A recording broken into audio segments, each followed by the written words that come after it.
Shalom. Haleluya, puji Tuhan.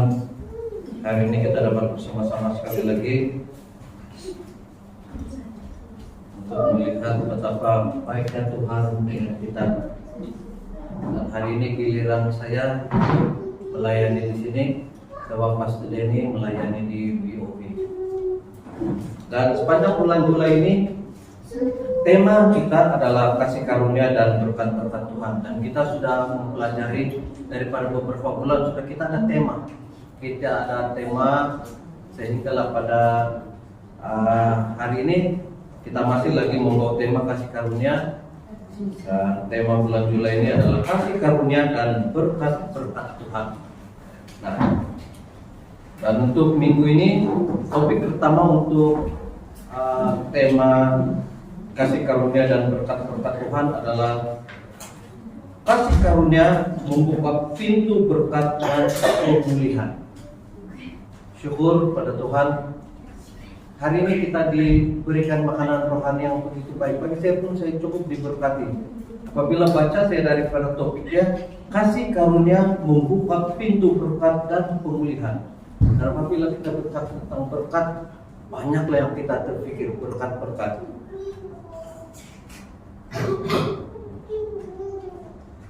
Oke, mari kita lihat dalam pengenalan Yakobus 1 ayat 17. Setiap pemberian yang baik dan setiap anugerah yang sempurna datangnya dari atas, diturunkan dari Bapa segala terang. Padanya tidak ada perubahan atau bayangan karena pertukaran. Kasih karunia adalah dasar semua berkat yang sempurna dari Allah. Nah, apabila kita lihat ayat ini, Yakobus 1 ayat 17, setiap pemberian yang baik dan setiap anugerah yang sempurna datangnya dari atas. Selalu kita nampak itu video-video lucu-lucu yang dicakap, mau orang di sini saya tidak takut kecuali Bapak di atas. Ada satu video-video lucu orang buat begitu. Tapi apa yang kita mau mengerti apabila dikatakan setiap pemberian yang sempurna datangnya dari atas, ini menunjukkan bahwa semua hal yang baik dalam hidup ini berasal dari Tuhan, bukan berasal dari mana-mana. Walaupun dia kerajaan itu terletak di atas gunung pun, itu bukan dimengertikan sebagai datang dari atas. Walaupun dia berada di tempat tinggi, di bukit yang tinggi. Nah, Yakobus ingin menekankan bahwa segala kebaikan sejati bersumber dari Allah, bukan daripada mana-mana. Bukan dari dunia atau keinginan manusia berdosa. Dari atas, di sini merujuk kepada asal ilahi, yaitu surga. Jadi kita tahu kalau Bapa kita yang mempunyai kerajaan surga, sama ada di surga ataupun di bumi. Dan jelas gitu sekali dia katakan setiap anugerah yang sempurna datangnya dari atas. Berarti Bapa kita di surga memberikan segala sesuatu tanpa melihat ada dinding-dinding penghalang untuk memberikan kita berkat. Dan diturunkan dari Bapa segala terang. Dikatakan di sini terang. Bapa segala terang adalah gelar bagi Allah Bapa kita yang menunjukkan dia adalah sumber segala sesuatu, baik rohani ataupun moral. Karena kita tahu Bapa kita di surga, dialah pencipta matahari, pencipta bulan, pencipta bintang, dan semua segala-galanya. Dialah pencipta segala-galanya. Dan ini menunjukkan bahwa Allah kita adalah sumber kebenaran, kesucian, dan pengertian. Dan tidak ada yang terselindung apabila Tuhan mau memberikan kita yang terbaik. Dan apabila kita baca ayat yang seterusnya, padanya tidak ada perubahan atau bayangan karena pertukaran, artinya Allah itu tidak berubah. Dari dulu sehingga sekarang Allah itu tidak berubah. Berbeda dengan cahaya matahari yang kalau pagi-pagi, kalau kita berada di tempat lapang ada cahaya pagi-pagi, kita akan melihat bayangan kita kabur-kabur tapi memanjang. Makin tengah hari makin pendek kita punya bayang-bayang, berubah. Dan apabila petang mau makin panjang lagi bayang-bayang kita. Tetapi Allah Bapa kita kasih dia kepada kita bukan macam bayang-bayang, tidak berselingkuh. Kasih Bapa kepada kita tetap setia dan konsisten. Tetap setia dan konsisten dengan karakter dia. Dia tidak pernah berubah. Allah Bapa yang pada zaman perjanjian lama lain sedikit gaya dia, pemarah. Masa perjanjian baru Allah Bapa kita kurang-kurang sudah, sebab makali dia mau tua-tua sudah. Tiada begitu. Karakter Allah Bapa kita dari awal sehingga pada saat ini tetap sama, yaitu setia. Tetap setia. Dan dia tidak berubah. Bukan seperti ciptaan dia. Kita adalah ciptaannya. Kita ini kadang-kadang berubah nih.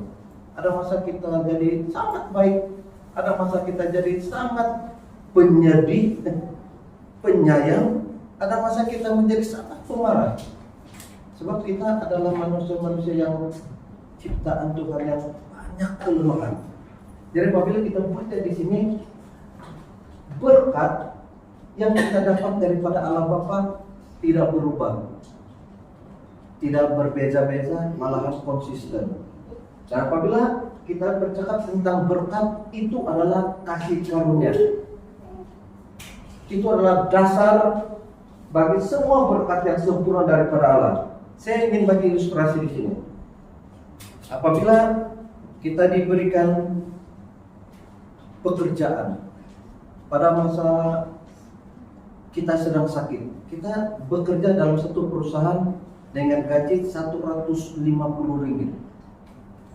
Tapi pada masa itu kita sakit, kita tidak dapat berjalan dengan baik, kita tetap bekerja sebab itu keperluan kita.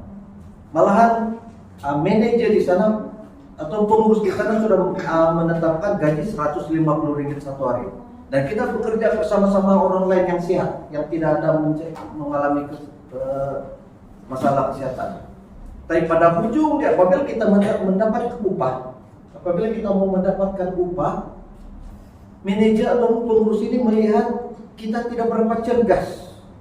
Semua mendapat 150, malahan yang awalnya yang akhir tetap 150, tapi yang kita yang dia lihat ada masalah pergerakan, masalah kesehatan, dia bagi tahu gaji kau sekarang 100 ya, sebab kau dia banyak bergerak, kau duduk saja dia.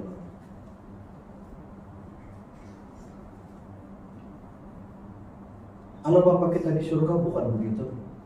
Allah Bapa kita di surga apabila dia menjanjikan sesuatu, dia akan penuhi. Malahan dia bagi kita berkelimpahan. Dia tidak akan bagi kita berkekurangan. Jadi apa yang kita dapat baca daripada ayat Yakobus adalah kebaikan sejati yang berasal daripada Allah tidak pernah berubah.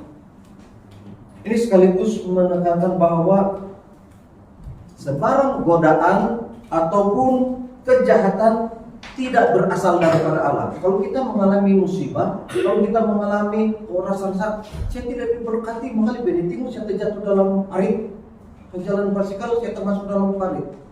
Tidak, segala godaan, segala kejahatan tidak berasal dari Allah, tapi daripada keinginan manusia sendiri mencoba-coba kasih willy basikal, tapi termasuk parit. Itu antara contoh paling mudah saya bagi lagi. Nah, sebenarnya ayat ini mengajak semua orang percaya untuk bersandar pada Tuhan yang setia. Nah, bukan kita yang setia, Tuhan yang setia dan menjadi sumber kepada segala kebaikan.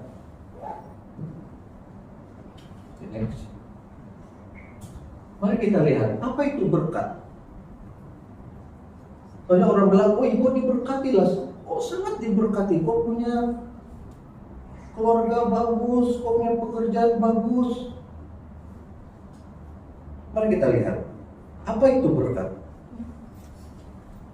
Berkat adalah segala kebaikan dan anugerah dari Allah yang diberikan kepada mereka yang percaya kepada Yesus Kristus. Yang kedua, ia mencakup pengampunan dosa, pembenaran, penerimaan sebagai anak Allah, damai sejahtera, kasih, sukacita, pemulihan, dan janji kehidupan kekal. Berkat bukan hanya hal-hal material, tetapi terutama anugerah rohani yang memampukan kita hidup dekat dengan Allah dan menjadi saluran kebaikannya kepada orang lain. Nah, apabila orang bercakap tentang berkat, orang suka cakap lebih tertumpu kepada material. Apabila dia ada rumah besar, dia ada kereta besar, dia bilang kau diberkati. Sebenarnya berkat Allah Bapa di surga bukan hal-hal material saja, bukan hanya benda-benda yang nampak di depan mata kita, tapi dia juga merangkumi segala keperluan-keperluan kita. Contoh, damai sejahtera. Kita tidak nampak damai sejahtera, kita merasa ini damai sejahtera. Ada orang yang tidak dapat berpura-pura dia merasa gembira, tapi apabila balik ke rumah dia bilang dia tiada damai sejahtera. Itu juga mereka yang mengalami damai sejahtera adalah mereka yang mendapat berkat, dan mereka yang mendapat mempelajari kasih, dapat mengungsikan kasih juga adalah berkat. Malahan sukacita, pemulihan, dan yang paling besar adalah janji kehidupan kekal. Kita dijanjikan dengan kehidupan kekal. Semasa karya penyelamatan Yesus di kayu salib, segala kutuk-kutuk kita dilepaskan, segala belenggu-belenggu kita dibukakan, dan kita berjaya menjadi anak-anak yang merdeka. Anak-anak merdeka ini sangat besar pengertiannya. Dan apabila kita dijanjikan kehidupan kekal, itu adalah berkat daripada Allah Bapa di surga. Bukan setakat tengok keadaan orang itu, dia punya kereta, dia punya rumah, dia punya segala-galanya.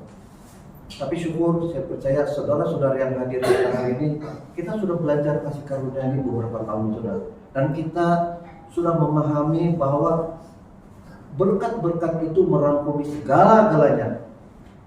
Dan memang material juga termasuk. Kalau kita diberkati dengan material, kalau kita diberkati dengan rumah besar, kita mengucap syukur. Tuhan mengajar kita untuk mengucap syukur. Kalau Tuhan memberikan kita kereta besar, kita mengucap syukur, sebab itu berkat daripada Tuhan. Kalau Tuhan memberikan kita kesehatan yang baik, kita mengucap syukur, sebab kita diberikan berkat kesehatan. Apabila Tuhan memberikan kita damai sejahtera, hidup sejahtera bersama keluarga, kita mengucap syukur karena kita dapat hidup dengan damai sejahtera. Walaupun tidak nampak di pandangan kita, kita tidak dapat mengukur bagaimana jauh damai sejahtera dia.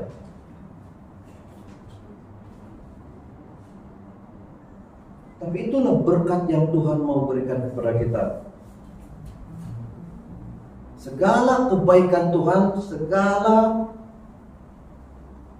keperluan kita Tuhan berikan tanpa menghadkan si Kodri.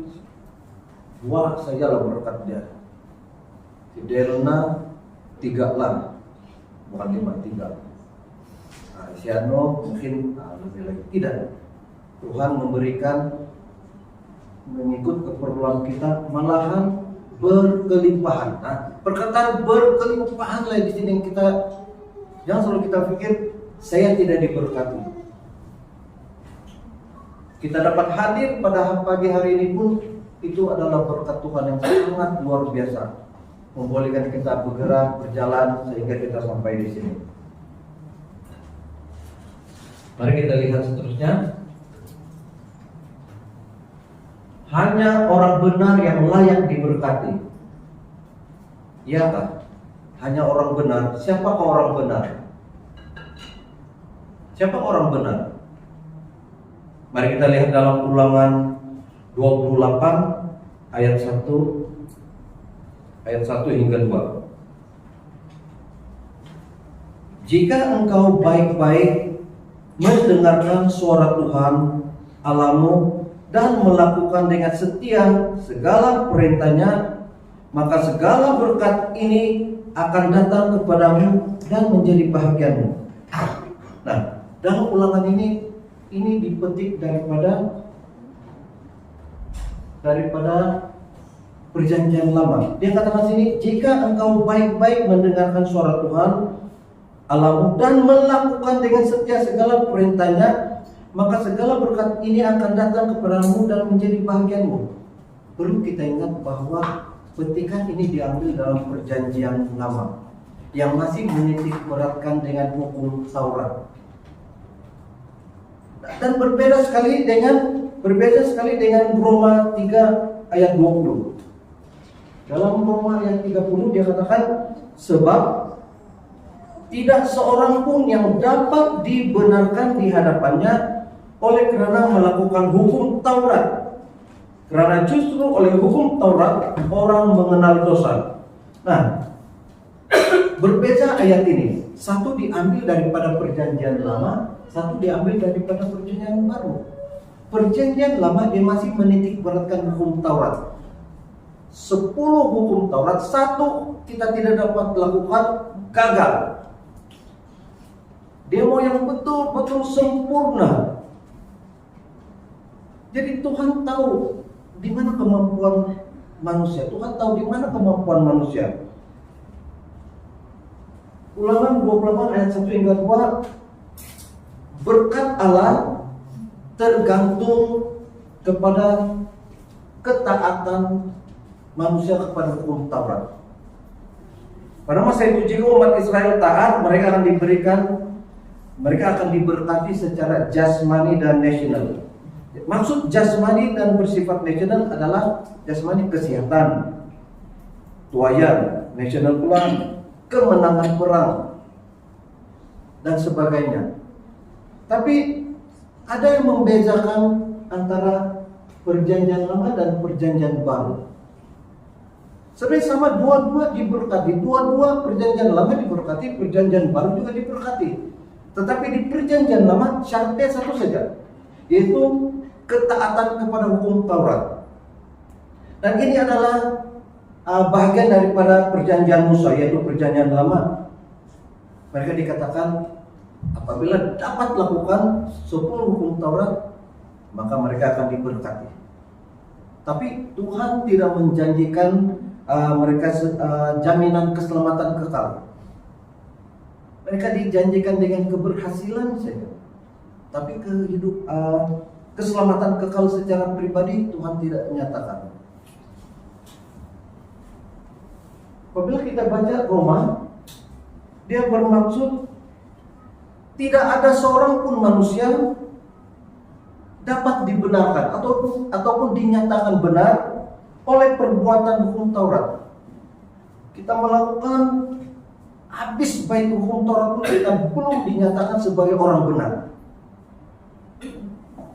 Hukum Taurat hanya membuat manusia sadar akan dosa. Nah, kenapa ada hukum Taurat? Sebab kan kita tahu orang-orang Israel yang semasa dia dalam perjalanan keluar daripada tanah Mesir, mereka sangat ego. Mereka katakan, Tuhan, apalagi kami mau buat?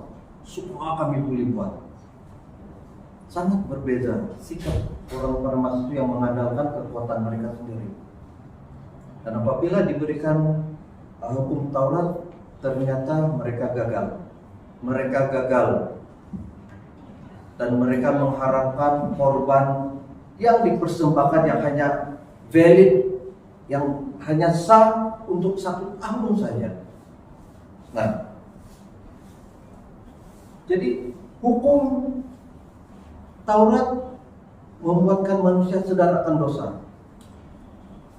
Dan tidak ada seorang pun, dalam Romani Paulus menulis, tidak ada seorang pun mencapai standar kebenaran Allah melalui hukum Taurat. Tiada orang pernah mencapai standar yang dinyatakan orang benar kalau mengikuti hukum Taurat. Hukum ini hanya menyatakan dosa manusia dan menunjukkan betapa kita betul-betul perlu kasih karunia. Dan keselamatan yang saya katakan tadi, keselamatan kekal hanya boleh diperolehi melalui iman kepada Yesus Kristus. Dan itulah yang Yesus lakukan di kayu salib.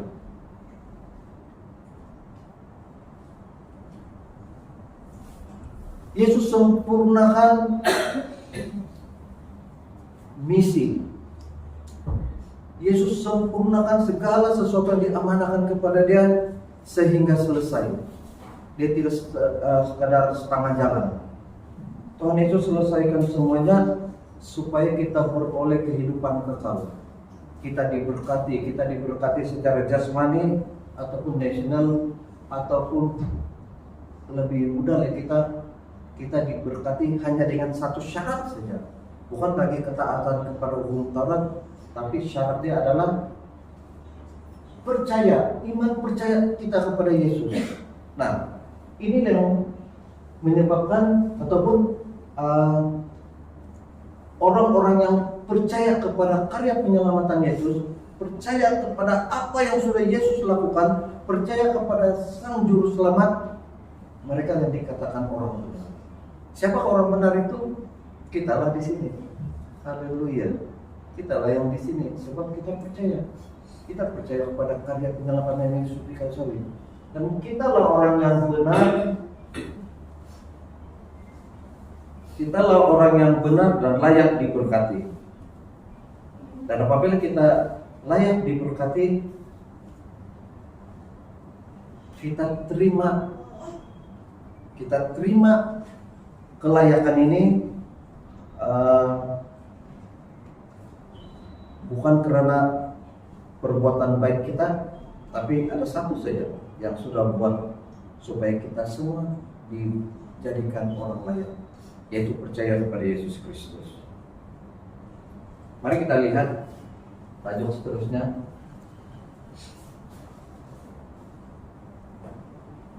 Kasih karunia membuka pintu berkat dan pemulihan. Dalam 2 Korintus 5 ayat 21. Dia yang tidak mengenal dosa telah dibuatnya menjadi dosa karena kita, supaya dalam dia kita dibenarkan oleh Allah. Nah, jelas sekali dia tidak mengenal Allah. Yesus yang dilahirkan sempurna, suci, tapi dijadikan berdosa untuk membebaskan kita, itu saja. Dan jarang ada orang yang boleh mengganti tempat Yesus. Kita adalah orang-orang yang bertuah karena kita dipilih menjadi anak-anak Tuhan. Kita dipilih dan kita dibenarkan bukan karena perbuatan baik kita, bukan karena kita sangat hebat daripada kalangan-kalangan orang Kristen. Kita yang paling hebat, berdoa pun panjang betul doa kita. Hari-hari kalau nampak di gereja, bukan perbuatan baik kita. Itu adalah bonus kalau kita dapat menghadiri kebaktian, kita dapat berdoa dengan baik, itu adalah bonus. Tapi yang saya mau tegaskan di sini, kita dibenarkan bukan karena perbuatan baik kita. Kita dibenarkan karena Tuhan yang membenarkan kita. Dan itulah yang menyebabkan kita berhak untuk menerima berkat-berkat melalui kasih karunia Tuhan.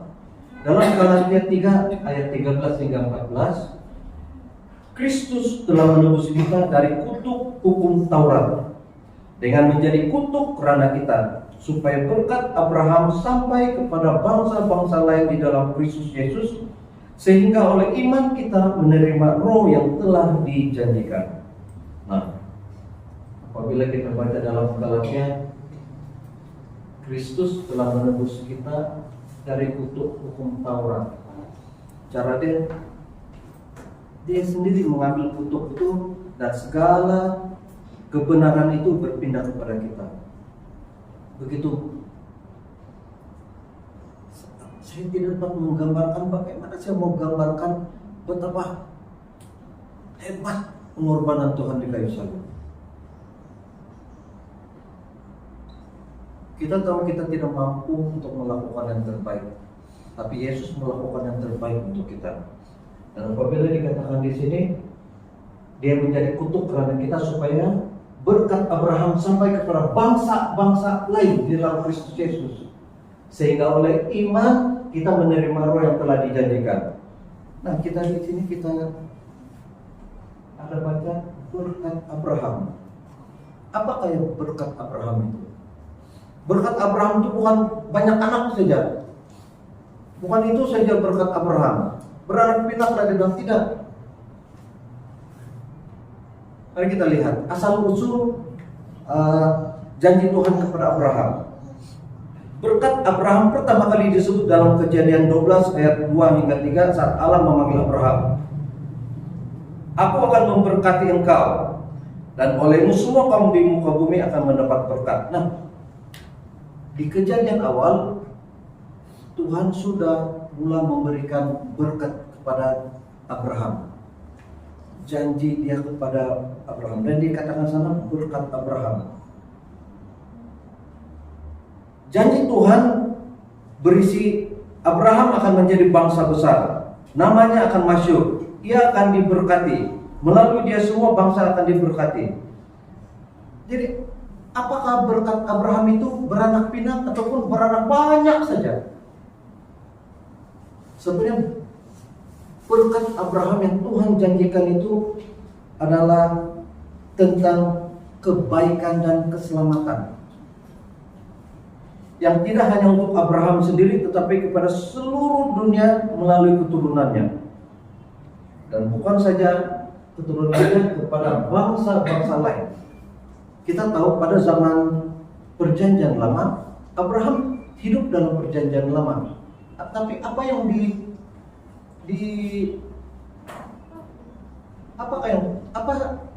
apa yang Abraham lakukan sehingga Tuhan menganggapnya benar?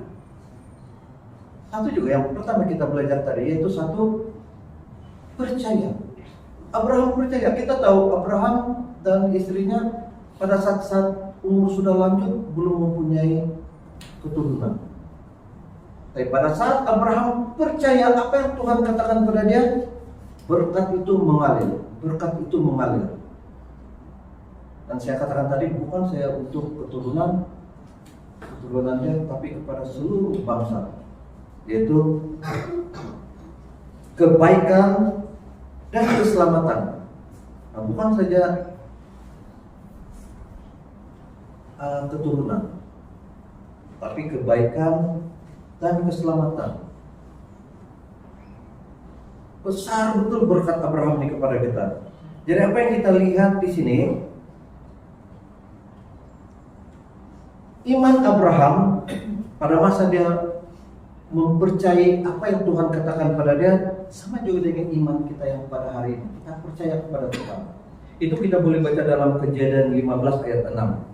Kita juga dibenarkan oleh iman, bukan hukum. Itu kita boleh baca dalam Galatia 3 ayat 6 hingga 9. Jadi menjadi bahagian dari umat Allah melalui iman, bukan Yahudi saja, tapi juga kepada keturunan-keturunan yang percaya. Melalui iman percaya. Itu kita boleh baca dalam Galatia 3 ayat 29. Dan menerima Roh Kudus berkat terbesar yang dijanjikan adalah hadirat dan kuasa Roh Kudus dalam hidup orang percaya. Berkat untuk semua bangsa, tidak hanya Israel, tapi seluruh dunia menerima berkat ini melalui Injil. Nah, haleluya. Walaupun kita bukan orang Israel, kita bukan orang Yahudi, tapi kita adalah bangsa-bangsa lain yang turut menerima berkat daripada Allah. Sekarang sibuk dengan perang Iran Israel, dan mulailah orang sudah menceritakan dia bilang kan, inilah habis sudah di Israel, habis sudah. Berarti yang karena gembur-gemburkan itu tidak benar. Kita tidak mengikuti keseluruhan cerita itu sebab kita tidak berada di sana. Tapi melalui Injil kita baca bangsa ini diberkati. bangsa Israel diberkati. Apapun dia punya pahaman, sama ada dia berpahaman Yahudi, berpahaman Kristen, sebab rakyat Israel sendiri berbilang bangsa, maksud saya berbilang agama. Tapi bangsa ini diberkati. Dan kita tidak mau masuk hal-hal itu, sebab itu bukan melibatkan agama, itu perebutan tanah, pahaman. Atau kita tahu kita adalah bangsa-bangsa yang terpilih mendapat berkat Tuhan. Kita tidak macam fanatik orang lain sehingga mengatakan matilah ini. Kita bukan, kita punya kepercayaan bukan pergi sampai di sana sampai kita mau maki-maki bangsa-bangsa, negara-negara ini. Tidak. Kita diajar untuk mengasihi satu sama lain. Ini yang Tuhan praktikkan dalam diri kita. Jadi kalau untuk mengikut orang yang begini, kita pun bercakap, iya kan begini, aku sulit karena bom ini bom. Tidak. Kita jangan ke arah sana. Sebab kita belajar kasih. Kita belajar bagaimana mengasihi satu sama lain. Dan ini yang kita praktikkan sebab kasih Tuhan melampaui segala-galanya. Jadi menerima berkat Tuhan melalui kasih karunia kita yang anak kecil sehingga yang dewasa pun tetap mendapat berkat. Jangan cakap anak kecil berkatnya, orang besar. Apalagi kalau kita cakap orang yang badan besar berkat dia lagi dulu. Tidak. Berkat Tuhan tetap sama, sebab kasih karunia Tuhan untuk semua orang yang percaya. Kasih karunia Tuhan bukan terhad untuk mereka yang mampu milih. Tidak. Semua orang, untuk semua orang. Terusnya masih dalam tajuk kasih karunia membuka pintu berkat dan pemulihan. Dalam Roma 8 ayat 32. Ia yang tidak menyayangkan anaknya sendiri, tetapi yang menyerahkannya bagi kita semua. Bagaimana mungkin ia tidak mengaruniakan segala sesuatu kepada kita bersama-sama dengan dia? Nah, Allah Bapa di surga memberikan kita anaknya yang tunggal, sehingga sampai karya penyelamatan di kayu salib Tuhan memberikan supaya kita diselamatkan. Kalau anak dia sendiri dia sudah berikan kepada kita, takkan dia tidak memberikan kita setakat-setakat yang berkat-berkat yang kita anggap kecil. Ini dia memberikan anaknya sehingga nyawanya ditebus, nyawa Yesus yang menebus kita. Begitu besar pengorbanan. Takkan selepas karya penyelamatan di kayu salib Tuhan terus membiarkan kita. Tuhan tidak akan membiarkan kita. Kalau Tuhan sudah memberikan yang berkat terbesar, takkan dia tidak boleh bagi kita berkat-berkat yang lain. Sedangkan anaknya pun dia bagi kita sebagai berkat supaya kita diselamatkan, supaya kita semua selamat dan dibebaskan daripada kutuk dosa.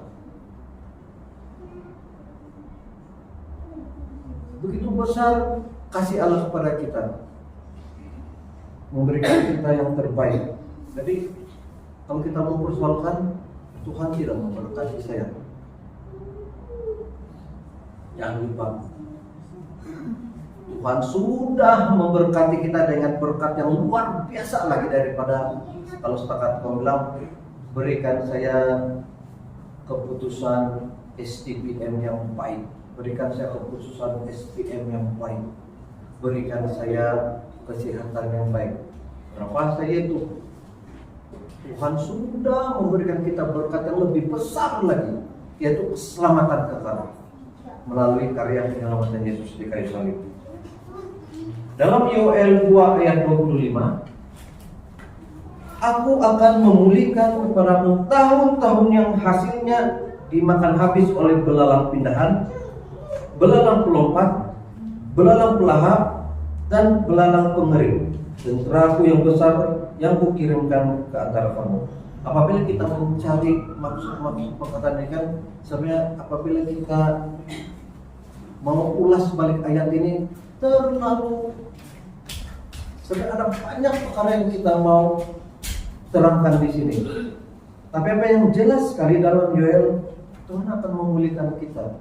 Tuhan akan memulihkan kita dari segi pekerjaan kita, daripada segi pembelajaran kita. Kalau ada kita punya pekerjaan, Tuhan akan memulihkan. Kita tahu kita punya cara bekerja manusia ini terbatas. Ada masa kita akan menemui kebuntuan. Bagaimana mau meneruskan lagi kita punya pekerjaan. Tapi Tuhan akan campur tangan, memberikan kita yang terbaik. Malahan Tuhan tahu apa yang kita perlukan. Kadang-kadang kita minta 10. Tidak salah, cakap itu 10 permintaan kamu. Tuhan tahu memberikan yang terbaik.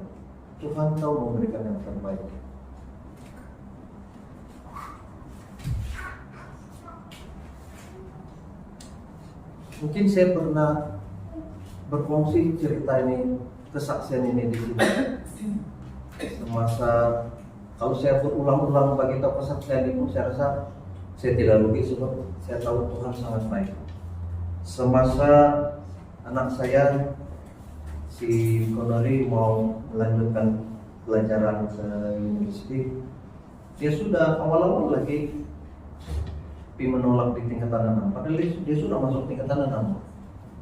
Tanpa bagi tahu dengan saya, dia bagi tahu saya sudah berhenti di tingkatan 6. Padahal sebelum itu saya kasih nasihat, dia bilang kan kau teruskan tingkatan 6. Sebab sama juga, kalau habis belajar tingkatan 6, nanti kau sama belajar degree juga. Dia kan lepasan SPM. Tapi dia sudah awal-awal bagi tahu, sudah di sekolah, sudah di Unsanat. Satu hari itu dia begitu. Dari saya sudah berhenti di tingkatan 6. Kenapa saya kasih nasihat dia teruskan tingkatan 6? Sebab masa itu kami ada masalah keuangan. Dan saya berpendapat kalau saya antar dia pergi sekolah di jauh-jauh, kami tidak dapat. Sebab kami betul-betul ada masalah keuangan. Tapi pada masa dia cakap, dari saya sudah berhenti tingkatan 6. Saya pikir itu yang saya dapat di UiTM. Saya terduduk sebab dia bilang, wah, di mana mau cari duit. Tapi apabila kita serahkan kepada Tuhan, saya betul-betul Tuhan, kami tidak duit, anak kami mau pergi sekolah. Besok deh saya kena telepon daripada pihak insurans. Saya lupa masa itu umur si Eng 18 tahun sudah matang pula insurannya. Dia kena telepon, saya kena telepon, dia bilang kamu sudah terima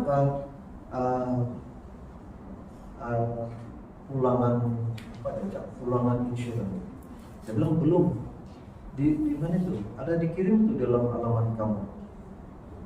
Tapi masa itu alamat saya tidak tahu mana saya pakai. Apabila saya cek alamat itu di sekolah, tapi saya tidak pernah dapat surat pemberitahuan yang sudah matang di PC. Terpaksa saya pikir Kota Kinabalu. Tinggal 1 minggu lagi urusan mau pergi Sarawak. Apabila sampai di Kota Kinabalu, dia bagi tahu saya semua sudah dikirim. Jadi saya bagi tahu, jadi macam itu kemasukan uang dalam account itu otomatis tuh masuk. Apabila saya balik ke Ringau, saya cek account, puji Tuhan ada amount yang matang untuk accountnya, untuk insuransi ini. Dan saya mengucap syukur, dan itulah duit yang kami guna untuk kami pergi daftar di Sarawak. Jadi saya percaya bahwa Tuhan tidak pernah terlambat. Tuhan tidak pernah kasih biar kita dengan masalah-masalah kita. Kita pandai bercakap, tapi sebenarnya yang menentukan yang buat kita sukses ini bukan karena kepintaran kita, tapi Tuhan tahu bila masa dia mau tolong kita. Dan ini yang saya katakan, Tuhan itu sangat baik. Apabila mengungsikan dengan orang lain kebaikan Tuhan, sebenarnya banyak kebaikan Tuhan yang Tuhan berikan. Dan saya percaya itu semua adalah berkat-berkat Tuhan yang kita nampak. Itu mungkin dari segi material, tapi daripada segi kesehatan juga saya mengucap syukur, karena saya nampak walaupun kita ada yang datang pada hari ini kita bilang kita sakit, tapi kita pandang pada Yesus. Kalau Yesus begitu pandangan kita kepada Yesus, Yesus seorang yang sehat, begitu juga kita. Jangan pandang pada tubuh kita. Memang tubuh kita ini lemah. Dan puji Tuhan, saya mengalami kasih Tuhan yang begitu besar, berkat Tuhan yang begitu besar. Walaupun jumlahnya tidaklah besar mana, tapi bagi saya itu adalah berkat yang terbesar. Sangat luar biasa dan tepat masa Tuhan bagi. Tepat masa Tuhan bagi. Dan ini yang dikatakan Tuhan akan memulihkan kita. Baik kita mengalami masalah-masalah dengan kehidupan harian kita, Tuhan akan campur tangan. Tuhan tahu untuk mengurus. Bukan kamu yang pandai itu, tapi apa yang kita perlu buat? Berdoa kepada Tuhan. Anak-anak muda, dengar. Apabila kamu ada keperluan, pertama kamu cari Tuhan. Jangan cari orang lain dulu. Cari Tuhan. Minta Tuhan campur tangan dalam hal-hal kebajikan kamu. Sebab Tuhan tahu apa yang kamu perlukan.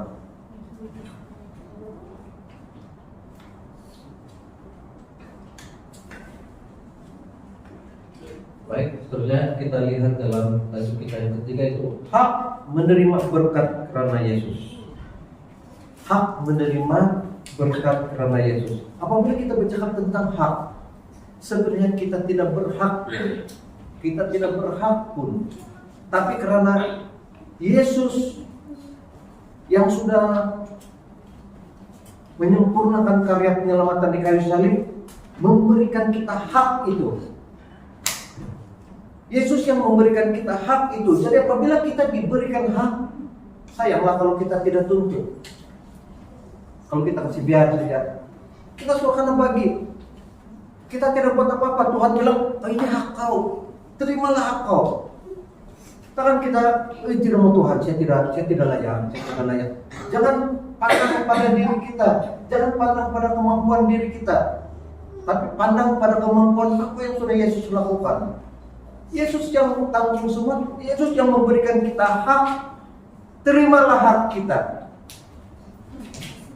Dan hak untuk menerima itu bukan karena perbuatan baik kita, tapi Yesus memberikan kita hak, kita tuntutlah. Macam kita kena bagi hadiah. Dia bilang kan, sila tunaikan voucher Anda di counter 5. Nah, kita pergi kasih tunai voucher kita di counter 5. Kalau balik tengok, yang seturan dapat hadiah besar, kita dapat hadiah kecil. Itu dunia yang bagi. Tapi kalau Yesus, Dia berikan kita hak yang kita dapat sama besar dengan orang lain. Yang tuakah, yang sederhana tuakah, yang muda remajakah, yang anak-anakkah, sama berkat yang Tuhan berikan. Dalam Efesus 1 ayat 3. Efesus 1 ayat 3. Terpujilah Allah dan Bapa kita Yesus Kristus, yang dalam Kristus telah mengaruniakan kepada kita segala berkat rohani di dalam surga. Nah, awal-awal lagi sudah dikatakan, terpujilah Allah Bapa Tuhan kita Yesus Kristus, yang telah mengaruniakan kita segala berkat. Kalau dia bilang segala, apa lagi perkataan lain yang segala? Dia tidak katakan satu berkat, segala berkat. Itu yang saya katakan tadi, jasmani, national, apa yang kita perlukan. Sama ada material ataupun yang bersifat perasaan, kesejahteraan kita, damai sejahtera. Dalam 2 Korintus ayat 9 hingga 8, dan Allah sanggup melimpahkan segala kasih karunia kepada kamu supaya kamu senantiasa berkecukupan dalam segala sesuatu dan berkelebihan di dalam berbagai kebajikan. Yang saya katakan tadi, Tuhan memberikan kita berkat bukan setakat-setakat saja. Tuhan memberikan kita berkat malahan berkelimpahan. Nah, apabila dikatakan berkelimpahan, kita sentiasa berkecukupan. Dan memang sebagai manusia biasa ada masa kita akan menghadapi situasi kekurangan. Tapi perlu kita ingat bahwa Tuhan sudah memberikan kita yang terbaik. Tuhan bukan membiarkan kita. Semua orang pernah mengalami di dalam kehidupan, ada satu masa kita akan bulan ini macam kita mau bayar, banyak kita mau bayar sini, sana lagi mau bayar. Tapi bukan Tuhan mau meninggalkan kita, bukan Tuhan terlupa dengan kita. Tuhan tahu keperluan kita perlukan, dan Tuhan tahu bahwa kekurangan itu Dia sudah penuhi. Malahan Dia berikan kita berkelimpahan. Dan kelebihan-kelebihan inilah yang kita dapat menolong orang lain. Kenapa kita boleh menolong orang lain? Sebab Tuhan lebih dulu menolong kita. Dan Tuhan tahu kita dapat memberikan yang terbaik. Bukan saya dari segi keuangan, tapi daripada segi pertolongan kerja-kerja di kampung. Tuhan memberikan kita berkat kesehatan yang baik. Kita boleh membantu orang lain. Tuhan memberikan kita berkat pekerjaan, berkat pembelajaran, dan ada yang student nih, pelajar-pelajar nih, ada rekan-rekan dia ada masalah-masalah pembelajaran, dan kita diberikan berkat kepintaran, kebijaksanaan untuk menolong kawan-kawan kita yang lain. Wah, kita mesti biar siapa suruh dia belajar di rumah, aku cakap belum. Kita diberikan kebijaksanaan, kita menyalurkan kita punya berkat yang berkelimpahan itu, kita menolong orang lain. Syukur kita semua di sini sudah diberkati dan kita paham apa yang Tuhan sudah berikan kepada kita.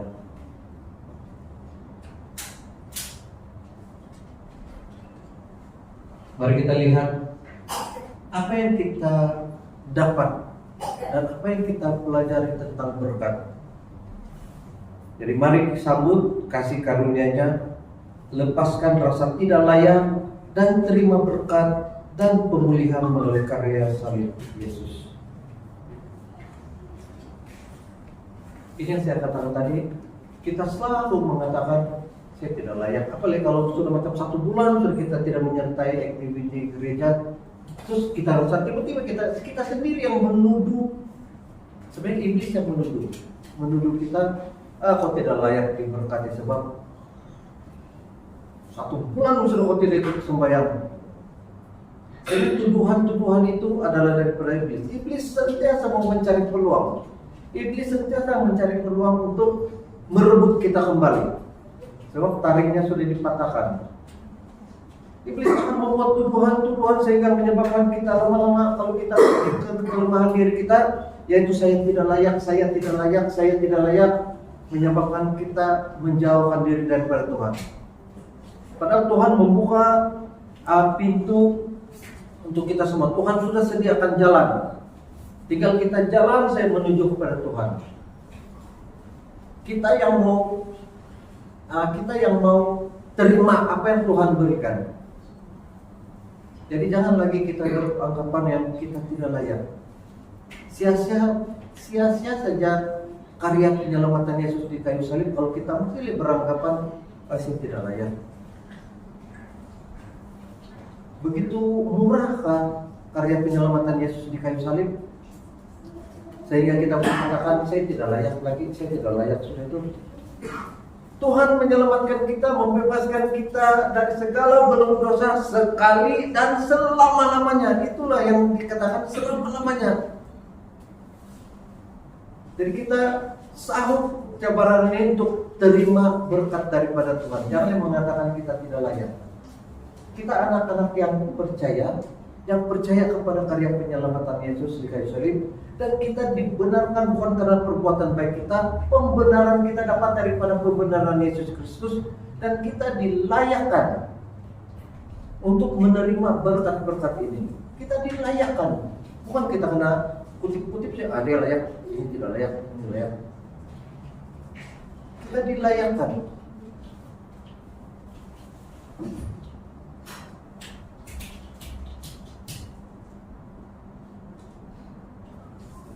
Dan inilah yang realitinya dalam hidup kita sekarang. Kalau kamu merasa kamu tidak diberkati, sebenarnya hari ini juga kita sudah diberkati. Kita bernafas ini, itu kasih karunia Tuhan, berkat kita untuk masih dapat menghirup udara. Dan kita masih dapat menghadiri ibadah pada pagi hari ini, itu juga adalah berkat Tuhan. Kita dapat bergerak di sini. Dan banyak lagi berkat-berkat Tuhan yang kita tidak jangka. Dan syukur kita adalah orang-orang yang dilayakkan, dibenarkan, dan diberi hak untuk menerima berkat-berkat. Bukan material saja, tetapi juga berkat-berkat jasmani, kesehatan. Kita akan mengalami pemulihan. Dan banyak lagi. Kalau kita mau urai, saya percaya dalam tajuk-tajuk nanti yang menerus kita akan mendengar banyak lagi tentang kasih karunia dan berkat. Mari kita baca dalam penutup ini. Sebagai orang percaya, kita menerima berkat bukan karena kekuatan atau usaha kita sendiri, tetapi karena kasih Tuhan Yesus dan anugerahnya kepada kita melalui pengorbanannya di kayu salib. Roma 8 ayat 32 berkata, Ia yang tidak menyayangkan anaknya sendiri, tetapi yang menyerahkannya bagi kita semua. Bagaimana mungkin Ia tidak mengaruniakan segala sesuatu kepada kita bersama-sama dengan Dia? Mari terus bersandar kepada karya Yesus yang telah lunas membayar segala bagi kita. Mari kita sama-sama berdoa. Terima kasih Bapa di surga. Pada hari Tuhan, kami belajar melalui kasih karunia-Mu. Kami diberikan hak untuk menerima berkat, bukan karena perbuatan baik kami, bukan karena apa yang kami lakukan itu terbaik, tapi semuanya karena karya penyelamatan Yesus di kayu salib. Engkau yang sudah memberikan kami kehidupan kekal, Engkau memberikan kami segala kelebihan daripada kekurangan kami. Engkau mengambil kutuk dan memberikan kami kebenaran. Pembenaran yang kami terima pada hari Tuhan, itu semua daripada Engkau. Dan kami bersyukur karena kami dipilih menjadi anak-Mu. Terima kasih Bapa di surga. Terima kasih untuk perkongsian firman Tuhan pada pagi hari ini Tuhan. Kami naikkan segala pujian hormat syukur Tuhan hanya di dalam nama Tuhan kami Yesus Kristus, Raja dan Penyelamat kami. Amin.